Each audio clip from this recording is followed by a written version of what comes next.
Assalamualaikum warahmatullahi wabarakatuh, Sobat Rizky Al-Hafiz Channel.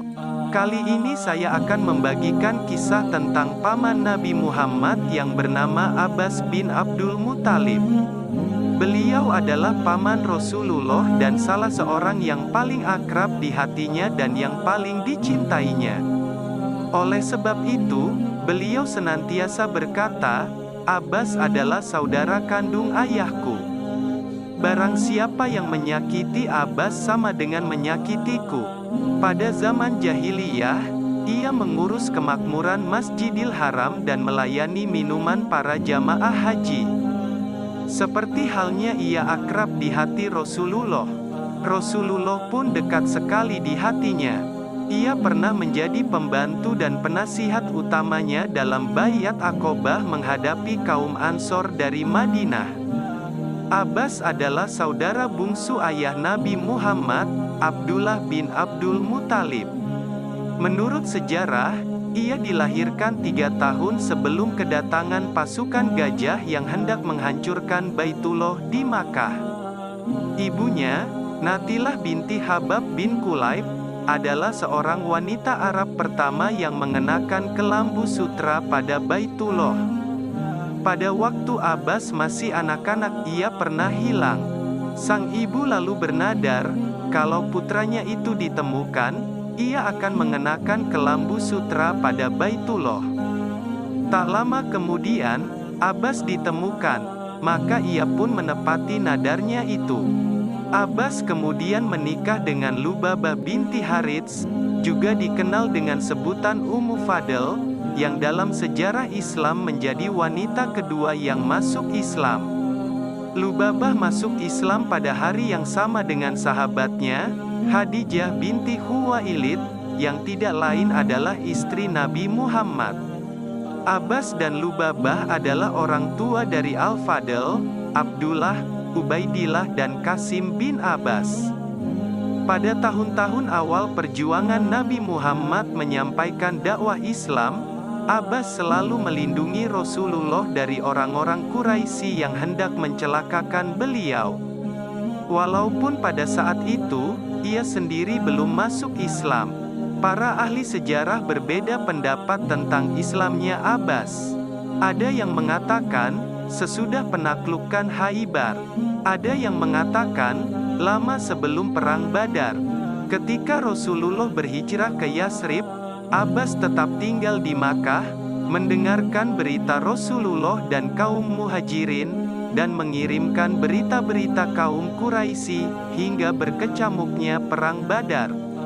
Abbas, biasa juga dipanggil Abu Fadl, pergi berhijrah ke Madinah bersama Naufal ibnul Harits. Ahli sejarah berbeda pendapat tentang tanggal hijrahnya, namun mereka sependapat bahwa Rasulullah telah memberikan sebidang tanah kepadanya, berdekatan dengan tempat kediamannya. Suatu hari, Abbas datang menghadap Rasulullah dan memohon dengan penuh harap, "Ya Rasulullah, apakah engkau tidak suka mengangkat aku menjadi pejabat pemerintahan?" Berdasarkan pengalaman, ia seorang yang berpikiran cerdik, berpengetahuan luas, dan mengetahui liku-liku jiwa orang. Namun Nabi Muhammad tidak ingin mengangkat pamannya menjadi kepala pemerintahan. Beliau tidak ingin pamannya dibebani tugas-tugas pemerintahan. "Wahai paman, menyelamatkan sebuah jiwa lebih baik daripada menghitung-hitung jabatan pemerintahan," kata Rasulullah. Ternyata Abbas menerima dengan senang hati pendapat Rasulullah, tetapi malah Ali bin Abi Thalib yang kurang puas.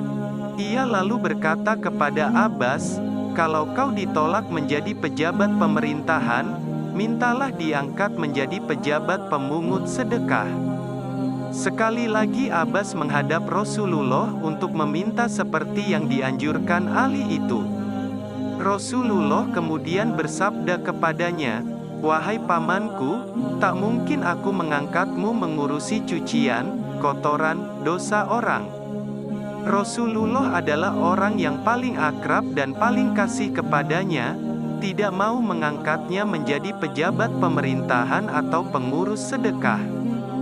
Bahkan ia tidak diberi kesempatan dan harapan untuk mengurusi soal-soal yang bersifat duniawi, tetapi menekannya supaya lebih menekuni soal-soal ukhrawi. Ketika Rasulullah wafat, Abbas adalah orang yang paling merasa kesepian atas kepergiannya itu. Abbas hidup terhormat di bawah pemerintahan Khalifah Abu Bakar As-Siddiq maupun pada masa kepemimpinan Umar bin Khattab. Pada suatu hari dalam pemerintahan Khalifah Umar, terjadi kemarau ganas. Orang-orang berdatangan kepada Khalifah untuk mengadukan kesulitan dan kelaparan yang melanda daerahnya masing-masing. Umar menganjurkan kepada muslimin yang berkemampuan supaya mengulurkan tangan membantu saudara-saudaranya yang ditimpa kekurangan dan kelaparan. Kepada para penguasa di daerah diperintahkan supaya mengirimkan kelebihan daerahnya ke pusat. Ka'ab menemui Khalifah Umar seraya berkata, "Wahai Amirul Mukminin, biasanya Bani Israel kalau menghadapi bencana semacam ini, mereka meminta hujan dengan kelompok para nabi mereka." Umar berkata, "Ini dia paman Rasulullah dan saudara kandung ayahnya. Lagi pula, ia pimpinan Bani Hashim." Khalifah Umar pergi kepada Abbas dan menceritakan kesulitan besar yang dialami umat akibat kemarau panjang dan pencekikan itu. Kemudian ia naik mimbar bersama Abbas seraya berdoa, "Ya Allah, kami menghadapkan diri kepadamu bersama dengan paman Nabi kami dan saudara kandung ayahnya, maka turunkanlah hujanmu dan janganlah kami sampai putus asa." Abbas lalu meneruskan, memulai doanya dengan puja dan puji kepada Allah, "Ya Allah, Engkau yang mempunyai awan dan Engkau pula yang mempunyai air. Sebarkanlah awanmu dan turunkanlah airmu kepada kami.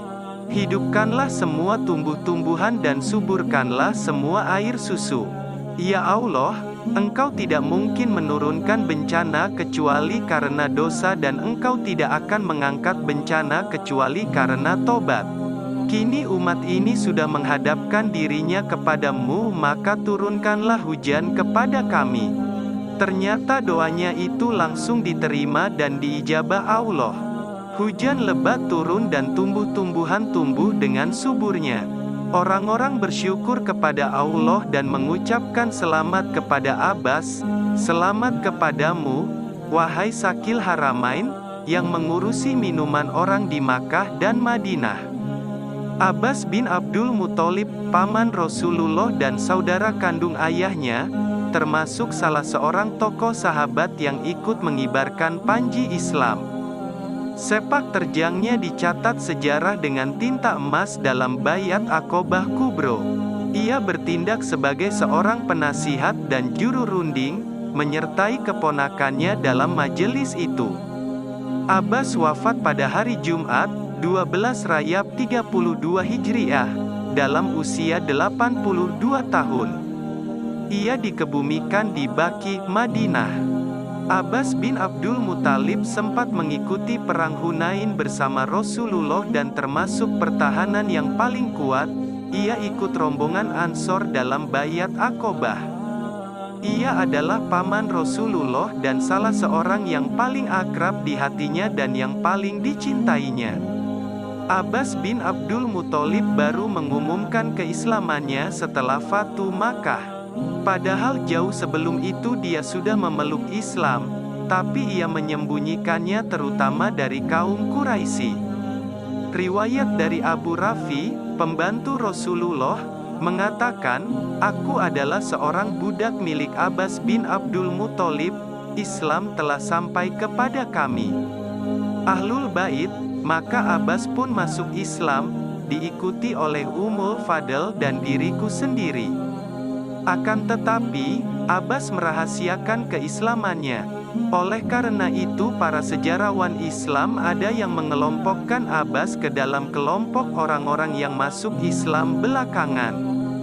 Namun, beberapa riwayat memberitahukan bahwa Abbas termasuk Ashabikunal Awalun. Saat perang Badar, Abbas bin Abdul Muthalib masih menyembunyikan keislamannya. Karena itu saat kaum Quraisy mengikrarkan perang, ia dengan berat hati berada di kelompok kaum Quraisy. Rasulullah mengetahui hal ini. Karena itu Rasulullah melarang para sahabat Nabi untuk membunuh 2 orang di saat perang Badar. Salah satunya adalah Abbas bin Abdul Muthalib. Sedangkan satu lagi yaitu Abu al-Bukhturi bin Harits. Dari riwayat kita ketahui bahwa Rasulullah melarang para sahabat membunuh 2 orang tersebut karena mereka dipaksa kaum Quraisy untuk berperang. Sementara hati mereka mengingkarinya. Sungguh ada banyak orang dari Bani Hashim dan selain Bani Hashim yang dipaksa untuk keluar sementara mereka tidak butuh untuk memerangi kita. Karena itu, siapa yang di antara kalian menemui salah seorang dari mereka maka janganlah membunuhnya. Siapa yang bertemu dengan Abu al-Bukhturi bin Harits maka janganlah membunuhnya. Siapa yang bertemu dengan Abbas bin Abdul Muthalib maka janganlah membunuhnya karena ia telah dipaksa untuk keluar. Adapun Abu al-Bukhturi bin Harits tidak diketahui menyembunyikan Islam dalam hati, dan tidak membantu Islam secara diam-diam seperti yang dilakukan oleh Abbas. Satu-satunya kebaikan Abu al-Bukhturi adalah bahwa ia tidak terlibat dalam menimpakan kejahatan dan kezaliman terhadap kaum muslimin dan tidak suka dengan perbuatan kaum Quraisy lalu ia pergi ke medan perang Badar dengan terpaksa dan berat hati. Dalam perintah ini, Rasulullah tidaklah mengistimewakan Abbas yang merupakan pamannya. Abbas bin Abdul Muthalib termasuk sahabat Nabi yang sosoknya mirip dengan Rasulullah. Dalam sebuah riwayat dikisahkan bagaimana Nabi Muhammad memuji sosok Abbas bin Abdul Muthalib dan menyebutnya sebagai orang yang suka menyambung silaturahmi. Rasulullah demikian menghormati beliau. Rasulullah pernah memuji dan menyanjung watak Abbas dengan mengatakan, "Inilah orang tuaku yang masih tersisa." Demikianlah yang bisa saya sampaikan, kurang lebihnya mohon maaf yang sebesar-besarnya. Wassalamualaikum warahmatullahi wabarakatuh.